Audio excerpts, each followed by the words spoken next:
Okay, so here we go. Good morning, good afternoon, good evening. Welcome to BWTM Sports in association with Round for Round Boxing, a new boxing game coming out on PC, Xbox, and PlayStation 4. We have one with us tonight, former world champion, the IBF super featherweight world champion, who also is signed to Round for Round Boxing, none other than Steve Forbes. Steve, how are we doing? I'm doing good. How you doing, man? It's good to have you in the room, champ. Oh, feel great to be here. Okay, so let's talk a little bit about you. Let's find a little bit more about who Steve Forbes is for people who don't know who you are. Okay. So tell us. We want to know a little bit more about who Steve Forbes is. Oh, well, yeah, I'm former IBF, junior lightweight world champion. A guy, that's, I love old school boxing. And right now I'm a promoter, a boxing promoter in my hometown. I moved back to my hometown, Portland, Oregon. And yeah, that's about it. Just having fun and being in the sport I love. So You've been in some big fights, Steve. Some big names as well. Talk to people about some of the fights you've been in, highlights and the fighters you faced in your career. Well, I fought, Oscar De La Hoya is probably the biggest name. And yeah, I mean, we fought at in Los Angeles, well, Carson City. I think it was 30,000 fans there. So that was pretty cool. Also, I was on the Contender season 2. Went through that tournament, 2006. So yeah, I mean, it was Oscar De La Hoya and Andre Berto when I was his first defense of his title. Oh, wow. Yeah, I was his first defense. It was a good fight, 12-round fight. I fought a lot of guys that were definitely bigger than me. I had to move up in weight to face them, but I held my own, against anyone, and thought I beat some of them, but it's all good. I love what's happening right now with my promotional company. I actually came back and fought on my last show, and we just looking to keep doing what we're doing, promote, and I'm excited, for this game also. You guys are doing some good work, and yeah, it should be fun. I'm interested to see how it unfolds. Talk to us about how you got involved with Round for Round Boxing and why you chose to be a part of Round for Round Boxing. For boxing fans out there that might think, Steve Forbes, IBF world champion, fought some great fighters. Why does he decide to be a part of Round for Round Boxing? Well, you know what? I was reached out to, and it was cool. I was, something independent. I always kind of felt in my career I was independent, and I just love boxing. And anybody who loves boxing and want to do something for boxing, and to make characters of guys and fighters that fought with their heart and skill level, and may have not really been noticed throughout the mainstream of boxing fans, but for the real hardcore boxing fans, I think it's great. I mean, I'm one of those guys from the hardcore boxing fans that know who I am, and it's underground, and I like that. I respect underground. To me, you get a little bit more respect. I mean, you may not be really mainstream, but the fighters know. The fighters and the hardcore people that know what you're doing. So when you guys, kind of reached out to me, I'm like, yeah, man, this would be cool. Cause you guys are underground, doing your thing. So yeah, that's why I wanted to be a part. And then I saw, somehow the graphics look. I was like, oh, this is cool. So yeah, I think it's gonna be nice, man. And I'm all about, people trying different things, people getting involved in different things. That's my whole nature. I want to get involved in and experience life. So this is fun. So that's why, I wanted to be a part. I see it as a fun little journey, and I like, some of the ideas I heard about how the game is going to be with the little storylines or whatever. So I'm cool with that. I like that. I think it's interesting, and it should be, you know, really really cool. What are the key things you think for yourself, Steve, to be in the game? If you want something to represent you, what would you want to see you as a fighter? What are the things like? Would it be a certain type of punch or a certain type of move? Did you have a trademark? What would it be for you? I think it would be the ability to kind of roll and slide with punches, where the Okay. defense would be sharp, where you kind of where sometimes you see a fight and you're not sure if the punch landed on me. Ah, Where it's like, did it land? Well, he looks okay. So he could take a shot, or that punch didn't really land. His defense is so subtle. That's what I've always been told by guys in the gym, like even Floyd Mayweather. I sparred with him so many times. Like, man, you got little subtle moves, man, that you can do. I mean, you maybe learned it from my uncles, and because I trained with the Mayweather, I learned a lot of little sneaky trickery things from them guys. So I would love to see, that with my character. That would be pretty cool. Yeah, it'd be fun. um, do you feel as a veteran fighter, former fighter, that you get the respect from the general boxing consensus today, or do you feel that older fighters are pretty much pushed aside and disrespected for younger fighters? I think some of the older fighters are pushed aside a bit. I think the hardcore old school trainers, they respect a lot of the older fighters or guys that have been around. But yeah, I think so because not to be mean, but there's a lot of guys that are trainers now that never fought. They kind of more like YouTube trainers where they never fought. They watched some videos, so they studied it, and then they decided, hey, I'm gonna be a trainer. And you know rather than, I mean, and that's okay. But if I would think the better way to do it, go in the gym and hang around the older guys, pick up that knowledge for real.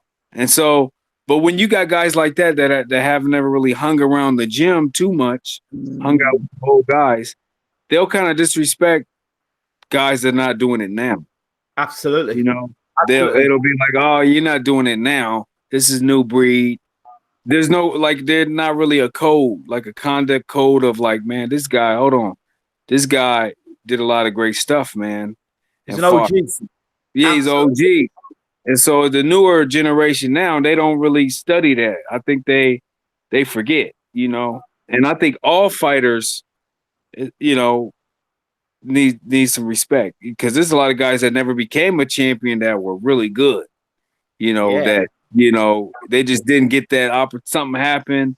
They didn't get the opportunity. So by me being the fact that I was a guy that actually won a world title, that, man, that's respect. Even to myself, I feel like, man, that's pretty cool because a lot of guys couldn't. So I've had this discussion many a time, and there is a big difference between people I've spoken to who have actually been in some sort of form of contact sport. So when you get hit on the chin or you get hit on the stomach, one fighter can explain that to another fighter. They understand that. But when you've not been hit on the chin, you've not been hit in the stomach, there's a lack of appreciation, or having to do that run early in the morning, or you have to do them press-ups, or you're in the gym and you're sparring and you're thinking about other things. You've had a row with a girlfriend, or, you just don't want to be in the gym. You've got a fight coming up and you're on the ropes. You're thinking, I don't really want to be here. I'm getting hit with body shot. I don't want to be here. I want to go home. And your trainer's like saying, putting it on you and telling you, I want you to perform each and every time. And there's no excuse, Yeah. No, I mean, yeah, people don't understand that. I mean, only other fighters do, like, yeah, that's tough. That's tough, because people say, like, it's hard, like in a game like that's with combat or a sport like fighting. It's hard to say, oh, don't take that home with you because you're in a fight. It's something physical. And you got to be tough mentally, Of course. dealing with any of this stuff. You got to be able to separate. It's tough, but you got to It is. kind of be able to separate,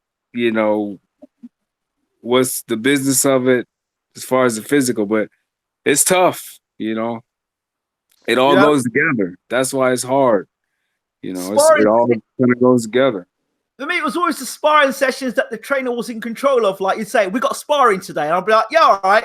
And I think okay, I know I've got this geese to deal with, that guy, and them guys, okay, I can kind of move around. And then he'll bring someone in from sparring I've never seen before. Yeah. And he'll have to move around within 4 or 5 rounds. He's absolutely knackered. And then he'll say, do you know what? I want you to do an extra 5 rounds with this person or that person. And you're not really up for that. You want to be doing other things. And your trainer can see it. Your trainer always knew, like, when you're off, you were off. That thing. And I think when you've gone through that, and as you were talking, there's a vibe there. When you talk to a guy that hasn't done those things, it's almost like a blank page. And that's a blank page. Like, you have conversations with some of these guys. Oh, he got hit with that body shot. Why didn't he get out from that body shot? Because you got hit in an area where when you get with that shot, you don't get up. Yeah. You know, it should have got up. What do you mean it should have just got up? Yeah. So question, what were your thoughts on the Amar Khan situation recently with Terence Crawford? Oh, yeah, I saw that. I don't know. It's hard to gauge, but to me, I don't know what was going on.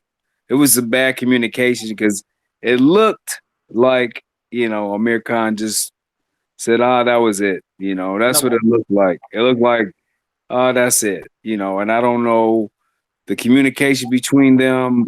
No one seemed upset about it, so I don't know. Maybe, I think the whole team kind of saw that he was getting way, outclassed, beaten up a bit, okay, this is the time to kind of say, let's get out of here. Yeah, let's get out of here. He's safe. He's a warrior. That's what I would think right off the bat, looking at it, so, but Amir Khan's done a lot of great things in the sport. So he has. As a lightweight or super feather, what would have been your dream fight? Oh man, back then, when I was IBF champion, Floyd Mayweather was champion. He was WBC. Joe Casamayor was WBA, and Acelino Freitas was WBO. So I was in a loaded division, and Diego Corrales had just moved up. So the dream fight, of course, that would have been Floyd. I mean, even though that's my buddy, because I mean, look at what his career was. I mean, he was like the best one, of course. Yeah. Even back then, but that would have been cool because we had so many rounds of sparring together and stuff like that. And I was trained by Roger, and I trained with Big Floyd before. So yeah, I think it just would have been cool, a cool little story, But I mean, as far as of a dream fight, that would have been pretty cool, It would have been tough, emotional too, because he's like family even now, man. I respect them guys, so But as far as you want to test yourself against the very, very best, and look at what his career has done, man. So, what's made him stand out in your opinion?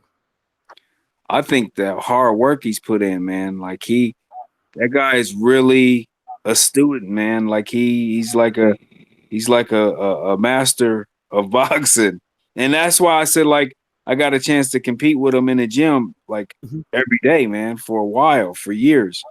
And I got to learn my own skill. And so him, just his work, man, his work ethic, his mindset, his confidence, he put himself to work, man. If you gave him a tough day, the next day he's back. And he's going to keep coming back until he could take control. And I was like, man, that's a fighter. So he may not be like the brawler type fighter, but as far as in his heart, man, he got that fighter in him. And that's what I respected about Floyd. And to this day, if whatever weapons a person had, in any fight, he'd take them away. He finds a way to take them away, and win. Regardless of whatever anybody said about how he won, he still won, man. So a lot of respect to them, and I got to hang out with, learn from their family about boxing. So yeah, it's big respect. In terms of, you talk about a current master in Floyd, talk to us about your thoughts on Deontay Wilder and a Brazil fight. Man, boom. I remember the days of Tyson. I grew up loving that. I grew up loving that era. When I was an amateur, I wanted to be like Tyson, even though I was a smaller guy. I just wanted to come in there and not play no games, land a shot, stop a guy, get it over with.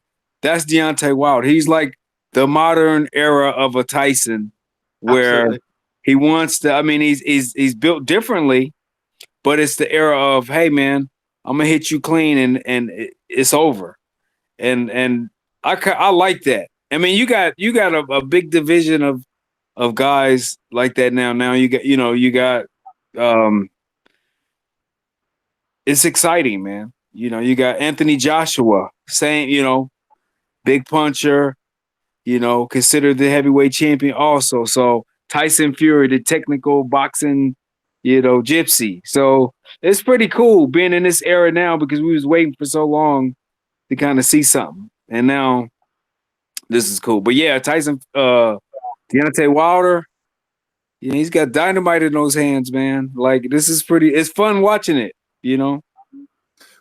Who's the best heavyweight in the world for you? Man, it's tough for me because it's 1A. I mean, I could even say Tyson Fury, man. I mean, but I like Deontay Wilder and I like Anthony Joshua. I think we got a three-headed monster right now, where it's three guys that can lay claim to being the best one. They all can say that, and all unbeaten. So interesting. I don't know who the best is. It's hard to say. I want to see them fight it out because I like them all. Absolutely. As you speak about Anthony Joshua, he fights Andy Ruiz, who also is on Round for Round Boxing as well. Another fight is signed. Where do you think that fight will go? It's interesting because Ruiz can fight, man. I've been watching some footage of him lately, man. He throws punches and bunches. He can fight, man. So I'm interested in this fight. He can fight, man. He's a good character for boxing. He, he's personable. He talks. He eats the Snickers, candy bar.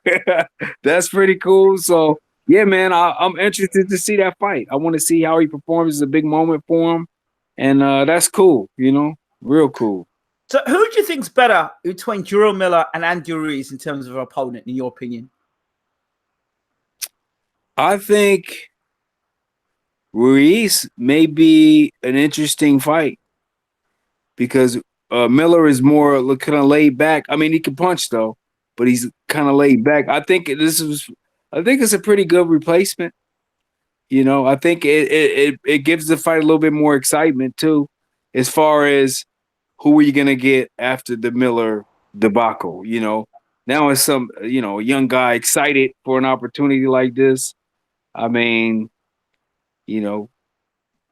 pushing his career for a big moment.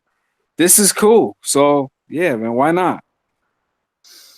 And let's talk about you a bit more. Your promotional outfit. Talk to us a bit more about that. You being a promoter now. What made you move that way?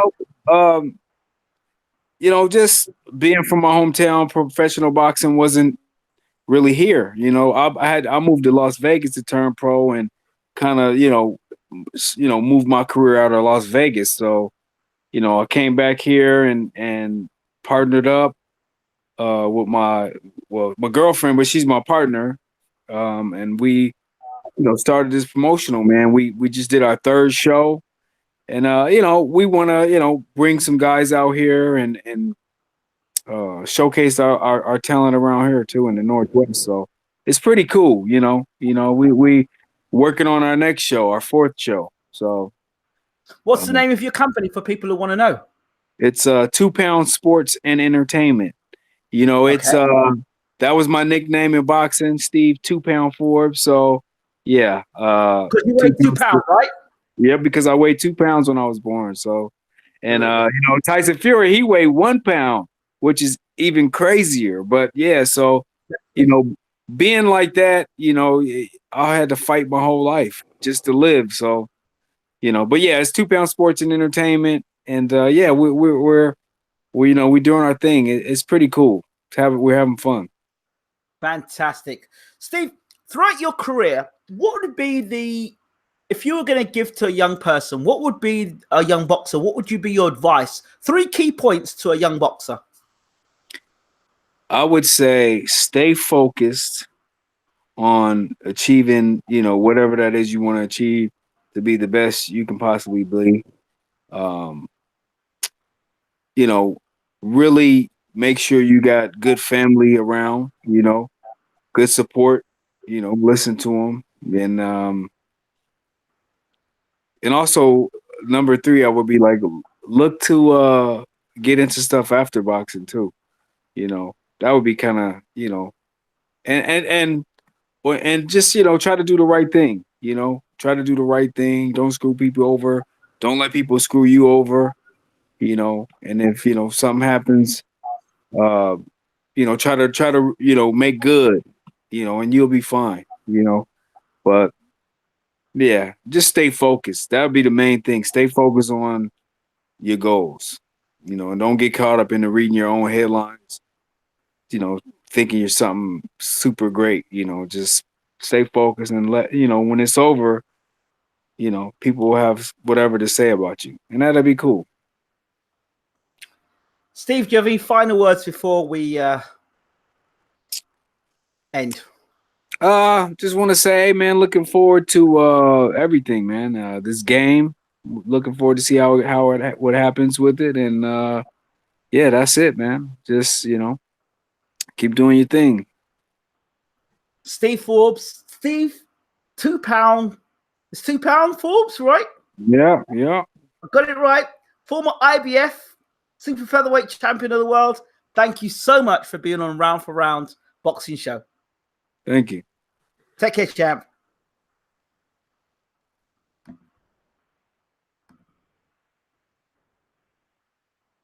So there you have it. Steve, 2 pound Forbes, talking to us regarding Round for Round boxing game that he is going to be in. Thanks for watching. See you soon. Take care.